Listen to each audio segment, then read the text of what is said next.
¿Le gusta que venga alguien y que les dé una profecía y si es posible que sea de acuerdo a lo que usted sueña? Yo sí, a mí me encantan esas profecías. Que nos digan lo que soñamos es fantástico, ¿no? Bueno, precisamente hoy queremos ver una profecía que el Señor Jesús dio a sus discípulos y que se cumplió en ellos y que también se cumple en nosotros continuamente y en los cristianos de todo el mundo. Es una profecía y es una advertencia. Y la encontramos en el libro de Juan, en el capítulo 15, versículos 18 al 21, y se lo quiero leer. Espero que traiga su Biblia.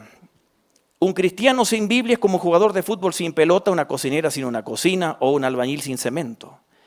Si no tiene su Biblia, tiene su teléfono y tiene un montón de aplicaciones allí. Y puede descargar Biblias de diferentes versiones y las puede usar sin internet. Tan cómodo está esto de tener una Biblia. Traiga su Biblia, porque los domingos predicamos la Biblia. No se le ocurra nunca ir a una iglesia donde hablan de ideas humanas y no de la Biblia.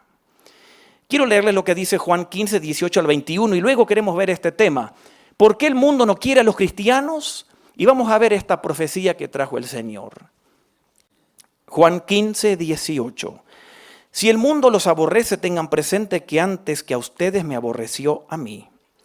Si fueran del mundo, el mundo los querría como a los suyos. Pero ustedes no son del mundo, sino que yo los he escogido de entre el mundo. Por eso el mundo los aborrece. Verso 20 de Juan 15. Recuerden lo que les dije. Ningún siervo es más que su amo. Y dijo Jesús, si a mí me han perseguido, también a ustedes. Miren qué profecía. Si han obedecido mis enseñanzas, también obedecerán las de ustedes. Verso 21. Los tratarán así, los pueden tratar mal en el colegio, en la universidad, en el trabajo, por causa de mi nombre, porque no conocen al que me envió. Aquí estamos casi en el final del capítulo 15 de Juan, donde hemos estado viendo que a partir del capítulo 13 Juan está con los discípulos y Jesucristo en la última cena allí en el aposento alto. Este discurso que el Señor da a partir del capítulo 13, verso 31, se extiende por todo el capítulo 14, 15 y 16. El domingo que viene veremos el último versículo del capítulo 16 que Juan tiene aquí. Y luego Jesucristo va al Getsemaní, ora y es entregado. Pero aquí Jesucristo está hablando con sus discípulos, sigue con su corazón abriéndolo hacia ellos y les da esta advertencia, que es una profecía. Les van a aborrecer. Si me aman y viven como yo les pido, van a tener problemas. Eso es lo que Jesús está diciendo. Si me siguen y me aman, no los van a querer. Así que brevemente queremos hablar qué está diciendo Jesús si el mundo los aborrece. ¿Qué significa el mundo? ¿Por qué el mundo nos aborrece? ¿Y qué hacer cuando nos critican? ¿Qué hacer cuando no conseguimos un contrato porque no queremos meternos en coima o en corrupción? ¿Qué hacer cuando tú en el colegio o en la universidad no te embriagas y te critican? Vamos a ver brevemente esto. Primero Jesucristo dice allí en el verso 15, si el mundo los aborrece. Para entender esto hay que preguntarse qué significa el mundo. Porque generalmente, y no es correcto, los cristianos pensamos que el mundo tiene que ver con alcohol, drogas, criminalidad, asesinatos, bares. Pensamos que eso es el mundo. Eso es parte del mundo, pero no es todo el mundo. Es más, lo más peligroso del mundo es lo que los cristianos a veces pensamos que no es el mundo. Porque esas cosas son del mundo. Jesucristo dice aquí el mundo es el cosmos, es todo lo que está en este mundo, que incluye bares, cantinas, discotecas nocturnas, bebidas para embriagarse. Eso es parte del mundo, pero el mundo también incluye música, artes, deportes, universidades, formas de gobierno, economía, comercio, redes sociales. Todo es el mundo. ¿Y cuál es el problema del mundo? No son las cosas que yo les mencioné solamente. sino lo que influye, la filosofía, los valores que están detrás de las cosas. Por ejemplo, pensemos en una universidad. La universidad es parte del mundo y las necesitamos. Las universidades enseñan y hacen profesionales de la medicina, de la abogacía, ingenieros en sistemas, etcétera, etcétera, etcétera. La universidad es buena, pero cuando uno va a las universidades hay otras cosas también, aparte de una materia. A veces el profesor se burla de un cristiano, a veces denigran la Biblia porque dicen que es anticuada. A veces cuando un cristiano quiere vivir bien en una universidad y estudiar, le dicen de todo. Entonces noten lo que hay en una universidad. Es la filosofía el problema del mundo, de una universidad. Los valores que se enseñan no solamente con las materias. Pensemos, por ejemplo, en el comercio. Gracias a Dios tenemos comercios para comprar y vender. Si no existieran los comercios y viviéramos como hace 3 siglos o 4 atrás, si usted quisiera comer vegetales, tuviera que plantarlos. Si usted quisiera comer animales, tuviera que criarlos. Pero como tenemos comercio, podemos comprar y vender. Ahora, ¿cuál es el problema de un comercio? No es comprar y vender. El problema es la filosofía del mundo detrás de un comercio. ¿Cuál es? El engañar, el vender un producto por lo que no vale, el hacer corrupción o coimas, el mentir en el comercio. Esos son los valores del comercio, ¿se da cuenta? El comercio no es malo, pero la filosofía y los valores detrás, ese es el mundo. Por eso la Biblia dice que Satanás es el príncipe del mundo. Por eso Juan, aquí en Juan capítulo 14, el Señor Jesucristo dice en el verso 30, el príncipe de este mundo. Pablo dice en 2 Corintios 4:4, el Dios con minúscula de este mundo. Satanás, que gobierna las formas de gobierno con sus valores y con todo lo que es promocionar los grupos LGBT, A, B, C, D, E, F, G, H, I, J, K, etc. Las redes sociales, los valores que hay atrás, el cine, con todo lo que se vende detrás en Hollywood. Ese es el problema del mundo. Y Satanás anda suelto en el mundo. Aquellos ignorantes pastores y líderes que oran y dicen, usted cuando ore tiene que atar a Satanás. ¿De dónde sacan eso? Si Satanás no está atado. Y menos que no está en el infierno. Ni quiere ir allí. Algún día irá al infierno, pero hoy no. Él está suelto. En el libro de Apocalipsis dice en el capítulo 20 que Satanás será atado en el milenio y llevado al infierno. Pero hoy está suelto. Y Satanás está vivo. Y como dice Pedro, anda como león rugiente buscando a quien devorar. Bien suelto está. ¿Cómo lo vamos a atar? ¿Podemos hacer algo que Dios no ha hecho aún? Imposible. Él está suelto. En tu casa, en tu familia, en tu noviazgo anda suelto. Anda suelto donde trabajas. Anda suelto aquí arriba en las clases de escuela dominical. Anda suelto aquí en el templo. Satanás está suelto en tus amistades. Está suelto en tu familia, buscando a quien devorar. Ese es el mundo en el cual vivimos hoy. Y Jesucristo dice que el mundo nos va a aborrecer. Por eso el problema del mundo no es el cine, no es las redes sociales, no es la cultura, la educación, las formas de gobierno, sino los valores y la ideología detrás de esas cosas del mundo. Ahora, lo que Jesucristo está diciendo aquí de que el mundo los aborrece, en los discípulos eso se cumplió porque todos menos uno fueron muertos, torturados por su fe. Eso se cumplió en ese momento cuando Juan escribe el Evangelio. Cuando Juan escribe este Evangelio por allá por el año 90, la iglesia nació en el 30 y pico, después que Jesús asciende, una semana después en el libro de Hechos capítulo 2. Y Juan escribe por el año 90. Cuando Juan escribe el Evangelio ya se había desatado la persecución en el Imperio Romano. Ya los cristianos eran perseguidos. Lo lindo es que ningún cristiano en aquella época ni nosotros hoy puede decir Jesús no me advirtió que si le amo y vivo como Él quiere, tendré problemas en esta sociedad. Porque aquí Jesús les está advirtiendo a todos que si queremos vivir como Él quiere, vamos a sufrir. Si queremos hacer las cosas bien, vamos a sufrir. En la universidad en el trabajo, con familiares, en la sociedad, etc. En el libro de Mateo capítulo 10, versos 17 y 18, Jesús dice que nos van a perseguir. Lo dice en Lucas, lo dice en Marcos, en todos los evangelios. En ese momento, cuando Juan escribe, el gobierno romano ya perseguía a los cristianos. Los cristianos en esa época en el Imperio Romano, que el Imperio Romano era tan grande, tenían que buscar algo que los uniera, y el Imperio Romano había establecido paz, seguridad, y las cosas iban bien en la sociedad. Entonces la gente empezó a adorar, porque siempre sucede así, a exaltar al gobierno de Roma, y le dieron el nombre al gobierno de Roma, César. A veces cuando leemos el César no es un nombre de persona como Pedro, Carlos. El César era una posición, el emperador. Y para unificar a todos los habitantes se les ocurrió la idea de que todos debieran decir una vez por año, el César es Señor. Tenían que encender incienso y decir el César es Señor, y con eso entonces eran ciudadanos legales. Y el gobierno de Roma era abierto y luego les decía a la gente, luego digan eso y luego vayan y adoren en sus templos al Dios que ustedes quieran. Pero tienen que decir una vez en el año, César es Señor.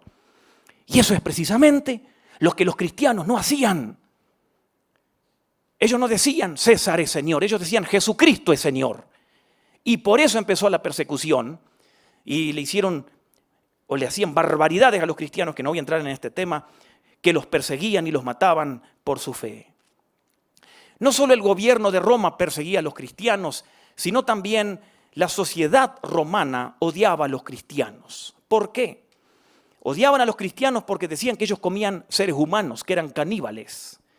Porque en las reuniones que tenían los cristianos, las primeras reuniones, celebraban la cena del Señor y ellos usaban esa frase que Jesús dijo, hay que comer mi carne y beber mi sangre. Entonces la gente de la sociedad pensaba que los cristianos ahí se comían entre ellos. Decían que los cristianos dividían familias, porque como era una sociedad extremadamente pecadora y pagana, cuando alguien se convertía a Cristo dejaba de pecar públicamente, los expulsaban de las familias. Y la gente creía que los cristianos dividían a las familias. En cierto sentido es cierto, porque Jesucristo dijo, yo vine a dividir, no a poner paz entre la gente. Porque cuando una familia es pecadora y alguien se convierte, acá hay ejemplos en la iglesia de que hasta la herencia les han quitado a esos creyentes. Pero bueno, en aquella época creían que los cristianos dividían familias y entonces los odiaban también. Ahora bien, la sociedad los odiaba, el gobierno los odiaba y se cumplió esta profecía que Jesús dijo que los iban a aborrecer. Y alguien quizás aquí diga, pero aquí en Guatemala no pasa eso. Este es un país cristiano, hay muchas iglesias y estamos contentos con tantos cristianos que somos. Bueno, en muchos de nuestros países de Occidente no nos llevan al Coliseo o a un lugar público y nos quitan la piel o nos tiran leones para matarnos como hacían en aquel entonces, pero la persecución comienza de otra manera en nuestros países. En la universidad te van a criticar si no te embriagas los viernes a la noche. A ti, señorita, te van a decir anticuada y de todo y que te vas a quedar a vestir santo si no tienes relaciones sexuales como las demás. Esa es la forma en que la persecución comienza en nuestros países. A usted, caballero, que quiere hacer un contrato con una empresa o donde sea, si no se dedica a hacer algo de corrupción, le van a quitar el contrato. Esa es la forma que empieza la corrupción en nuestros países. Ustedes pueden leer ahora cómo en Estados Unidos se persigue a los cristianos. Leí hace unos meses atrás, y ustedes lo pueden buscar en internet en sus casas, el señor Jack Phillips, que tenía una venta de pasteles, hacían pasteles, y llegó una pareja de gay a comprar su pastel para la boda. Y él dijo, yo no apruebo esa boda, así que yo no les voy a hacer el pastel. ¿Saben qué hicieron? Lo llevaron a juicio al hombre. Pueden leer la historia en su casa, en internet. Hoy en día, y usted lo puede leer en internet, hay doctores en Estados Unidos que si no hacen el aborto a una mujer, los llevan a juicio a los doctores, porque hay estados donde se permite el aborto. Así empieza la persecución en nuestros países, sutilmente con las leyes. Pero Jesús advirtió que así iba a ser. Que los que quieren vivir como Él quiere, sufrirán. El problema es que si a nosotros nos tratan tan bien en el mundo que parezcamos del mundo, ahí está el problema. Pero el Señor aquí nos muestra, y en la Biblia siempre se ve la diferencia entre el cristianismo y el mundo. Nunca se pueden llevar bien, nunca se pueden dar la mano, porque los valores son diferentes de un cristiano al mundo. No puede haber cristianos mundanos. O somos cristianos o somos del mundo. Pero el Señor siempre es bueno y nos salva y nos da mucho más que el mundo. Por eso nosotros no precisamos ni vivir como el mundo, ni ir donde va el mundo, ni vestirnos como el mundo, ni ser como el mundo. Porque somos del cielo, ciudadanos eternos de la vida eterna, porque Jesús nos compró. Amén. Denle un aplauso al Señor. La pregunta es, ¿por qué nos odian en el mundo? ¿Por qué nos aborrecen? Y usted dirá, pero a mí en mi trabajo son todos incrédulos y me aman. Le pregunto, ¿usted está viviendo como Dios quiere? Y ahorita para Navidad, escuche bien esto, la gente aquí de la sociedad ama al bebé de la Navidad, pero odia al Jesús que les dice, no robes, no te embriagues. A ese Jesús lo odian, pero al bebé de la fiesta de Navidad lo aman. Mientras tanto, que no se meta en la vida de ellos. Pero si alguien quiere vivir como Dios quiere, va a tener problemas. ¿Por qué? Jesús aquí dijo en el verso 19 de Juan 15, porque no somos del mundo. No somos del mundo. Vivimos aquí por algunas décadas. Esto es nuestro lugar de paso. Es como si alguien aquí se va de vacaciones a un lugar. Por ejemplo, que ustedes conocen nuestro hermano Eddie, anciano de la iglesia, que luego en los anuncios vamos a ver un video de él. Él está ahora por trabajo en Argentina. Fue el martes y regresa hoy. Pero para que no lo extrañen, les hice un video que luego lo vamos a ver. El hermano Eddie está en Argentina. Ahí nos escribimos y me contó algunas cosas. Él es guatemalteco. Él no es argentino. Él está allá por un tiempo corto. Y luego regresa. Esa es la idea. Nuestra ciudadanía es del cielo. Estamos en la tierra de vacaciones, de turistas, por unas décadas. Y pronto regresamos al lugar o nos vamos al lugar donde es nuestra patria celestial. No somos del mundo, dice Jesús aquí en Juan 15, 19. ¿Por qué nos aborrecen? Versículo 20, Jesús dice, recuerden, si alguien en tu trabajo, en tu familia, en la universidad, te dice algo, te critica, te juzga porque me obedeces, recuerda que a mí también me lo han hecho. Jesús está diciendo esto. Cuando a usted o a ti te digan algo por querer hacer las cosas como Dios quiere, recuerda, eso prueba que eres de Él. Porque a Jesús también se lo hicieron. Era perfecto. Y lo criticaron, se burlaron de Él, lo juzgaron y lo torturaron hasta morir. ¿Por qué nos aborrecen? Versículo 21, dice Jesús, porque no conocen a Dios. La sociedad habla de Dios, pero no conoce a Dios. No lo conoce. Su amor, su bondad, su gracia, su perdón, el regalo de la vida eterna, no conocen a Dios. Por eso nos aborrecen. Pueden hablar de Dios, pero Jesús dice, no me conocen. Ahora, la pregunta es, si en el trabajo, en la universidad o donde estemos, no nos aguantan, si a ti no te aguantan porque querés portarte bien, la pregunta es, ¿por qué? ¿No debieran las empresas y los gobiernos del mundo intentar que la gente sean buenos cristianos para vivir como Dios quiere que vivamos y trabajar como Él quiere que trabajemos? No, la sociedad no quiere a buenos cristianos. ¿Por qué? ¿Por qué? En primer lugar, porque cuando nosotros vivimos como Dios manda, cuando nosotros queremos hacer las cosas bien, les demostramos a ellos el pecado que ellos tienen. Tú estás en la universidad con 4 compañeros y todos están tomando y tú no tomas. Se ponen bravos, se enojan ¿Por qué? Porque si tú no tomas, ellos saben que están mal. La conciencia, el Señor que les puso la conciencia se los está mostrando. Por eso no te quieren en el grupo, porque con tu vida les demuestras que ellos están mal. Esta mañana cuando vine temprano, como a las 6 que salí de mi casa, yo vine con Eliel al primer culto y pasé por una gasolinera ahí cerca de la casa y yo no podía creer. Quizás tengo que salir más a la madrugada para ver qué está pasando, ¿no? Yo no podía creer. Todo el parqueo estaba lleno. Cajas de cigarrillos, botellas de cervezas tiradas, pero era algo impresionante. Parecía un basurero. Y hasta mi hijo me dice, mira papi, la mugre que hay. Hasta él estaba asustado. Le digo, tranquilo, son pecadores, se van al infierno y se van a quemar vivos, le dije. Pero mire, yo estaba sorprendido, pero se da cuenta, así es el mundo. Si usted está en un ambiente y hacen chistes de doble sentido y tú no te ríes, te van a decir de todo y al no reírte les expones que están mal y se sienten mal. Por eso no te bancan, no te aguantan, no te dan likes. Por eso. Y segundo, no nos aguantan porque no seguimos la corriente. ¿Sí? Los niños, los jóvenes, todos quieren ser aceptados y como tienen su autoestima no está fundada en lo que Jesús les dice quiénes son, buscan su valor de acuerdo a lo que los demás les digan. Y para que los demás opinen bien, entonces tienen que hacer lo que hacen los demás. Siguen la corriente. Ahí va Vicente siguiendo la corriente hasta que se cae en el barranco. Entonces, ¿qué hacer?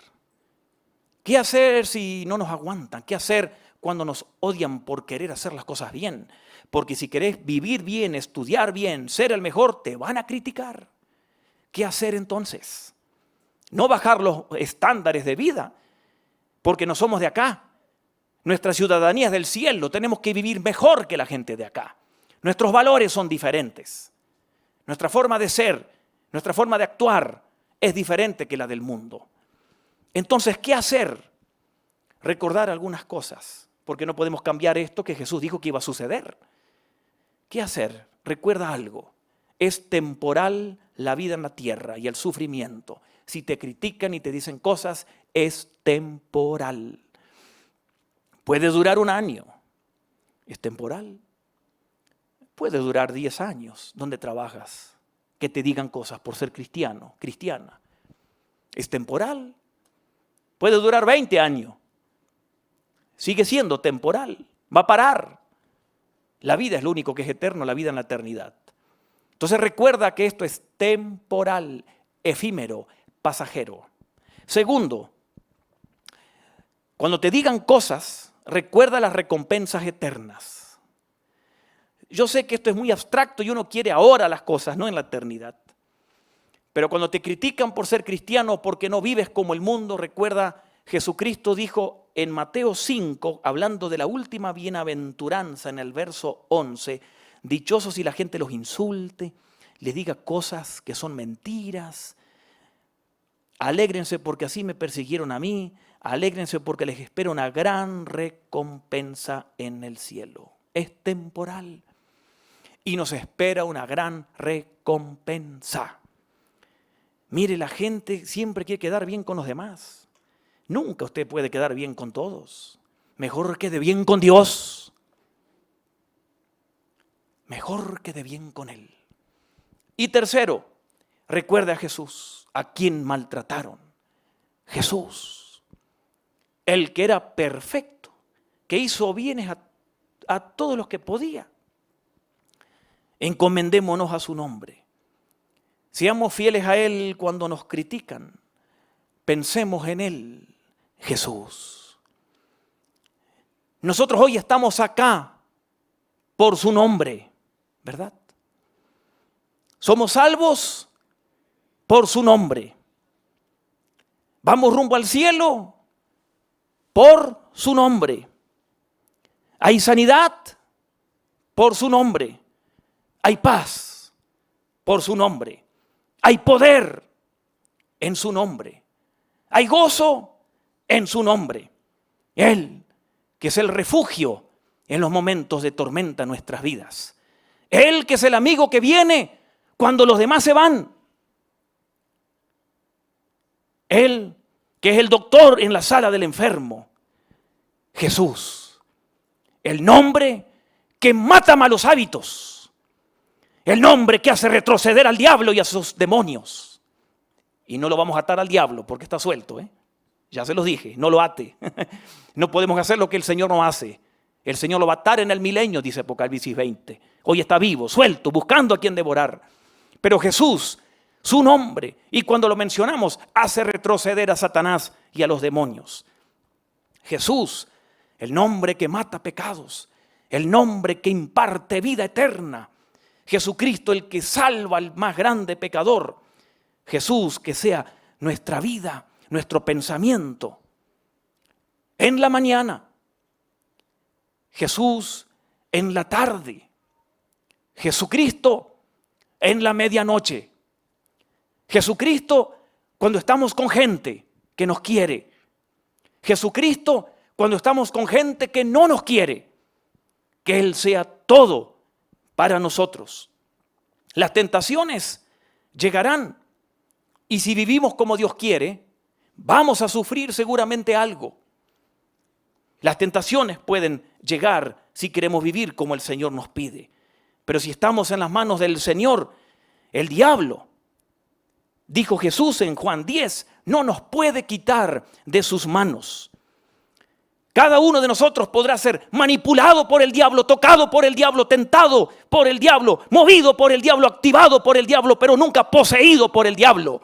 Porque cuando aceptamos a Cristo, Él puso un sello aquí enfrente que dice, es mi propiedad y Él tiene la firma y nadie nos puede arrebatar de sus manos. Amén.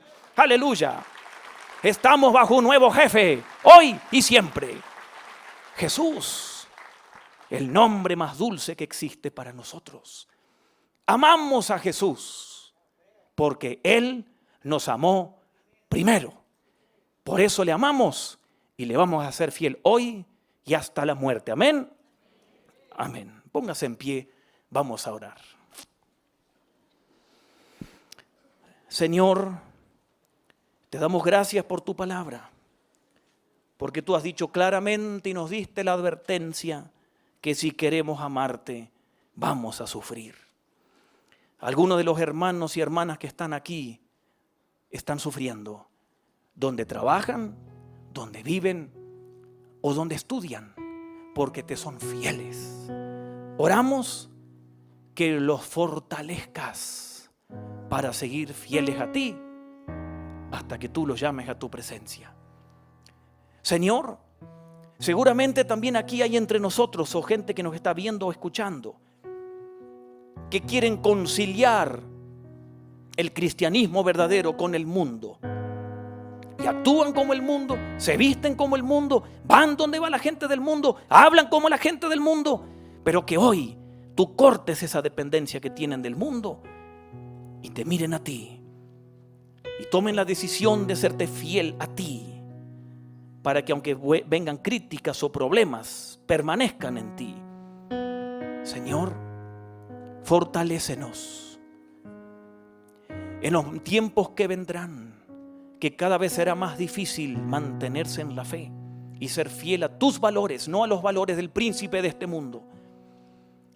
Donde este mundo, Señor, está mirando mal a los que quieren hacer las cosas bien, porque exponemos su pecado, porque somos luz y exponemos que están en tinieblas.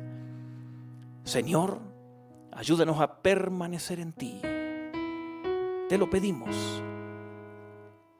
Y te damos gracias por Jesús, nuestro modelo, aquel que imparte vida, aquel que sana, aquel que es el amigo cuando todos se van, aquel que es el mejor médico en la sala del enfermo, que puede sanar aunque no haya un enfermo, aquel que imparte vida cuando alguien está triste, aquel que es nuestra fortaleza y consuelo, aquel Jesús que murió por nosotros, aquel que es nuestra vida y el nombre más dulce que tenemos, aquel que con su vida y su sufrimiento nos dio vida eterna, aquel que nos está preparando un lugar para que vayamos y cantemos como cantábamos en esta canción, allá en el cielo, que no habrá más tristeza ni más llanto, que haremos una gran fiesta, que danzaremos, que disfrutaremos por toda la eternidad.